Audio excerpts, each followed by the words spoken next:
তুমি কই ছিলে এতক্ষণ? আমি কতক্ষণ ধরে এখানে একা একা বসে আছি। আমি তোমার বাসায় একটা নতুন মেহমান, তুমি আমার এখানে বসে রেখে কি বাইরে হাওয়া খাইতে গেছিলা? দুঃখিত, আপনি আপনি বড় কেউ আপনি করে কয় নাকি?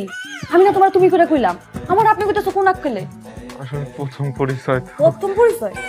তুমি আমার ছবি দেখো নাই, আমার দেখতে যাও নাই, কবুল বলো নাই, তাহলে কবুল বলার পর কিসের প্রথম পরিচয় হইলো?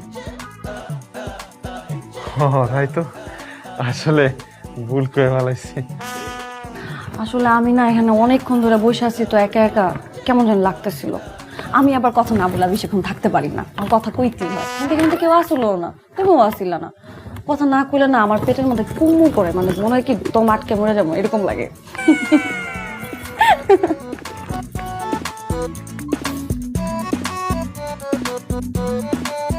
এরকম হাবড়ার মতো তাকাই আসতো কে? ও লজ্জা পাইতেছো? তোমার কিন্তু মদন মদন লাগতেছে। অবশ্য নতুন জামাই গো, মদন মদন না লাগলে আবার জামাই জামাই লাগে না। ঠিক আছে।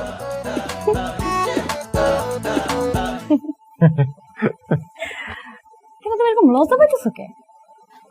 হ্যাঁ, ও প্রথম বিয়ে করছো তো লাগে একটু লজ্জা লাগতেছে না? তুমি কি দ্বিতীয় বিয়ে করছো নাকি? তুমি লজ্জা পাও না কেন? আমারও তো লজ্জা পাওয়া দরকার ছিল। তুমি ঠিক আছে, দাঁড়াও দাঁড়াও দাঁড়াও। গরম লাগতেছিল তো লেগে খুলে রাখছিলাম। দাঁড়াও, দেখা যায় আমারে? হ্যাঁ। একটু দেখাতে যায় না, হইতেছে লজ্জা? হ্যাঁ।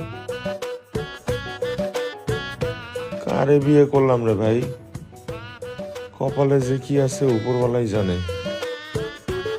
এই বাহার সাহেব, এই যে বাহার সাহেব, এই যে বাহার সাহেব, কি উঠছি উঠছি, ঘুমায় না নাকি? আজিম ভাই, আসসালামু আলাইকুম। ওয়ালাইকুম আসসালাম। কি অবস্থা? হ্যাঁ, নতুন বিয়ে, নতুন সংসার, তাই তো ঘুমায় না, তাই না? ভালো ভালো, আমরাও এরকম দিন কাটায় আসছি, খুব ভালো। আসলে গতকালকে অনুষ্ঠানের পর আমার বউ গতকালকে অনুষ্ঠানের ভাবিরও খুব সুন্দর লাগছে, হ্যাপি মানজা মারছে, তোমারও কিন্তু ভালো লাগছে। অনুষ্ঠানের পর আমার বউ মানজা তো মারছে, পেঁচাল পারছে বেশি, মানজা মারার থেকে কথা বললো পেঁচাল বেশি পারছে, সারাটা রাত পেঁচাল পারছে, অনুষ্ঠান নিয়ে কথা বলছে আমার সাথে। এই এতটুকু একটা অনুষ্ঠান তোমাকে সারা রাত ধরে গল্প করলা, কি এমন হয়েছে এখানে? আপনি যেটা ভাবতেছেন আসলে ওরকম না।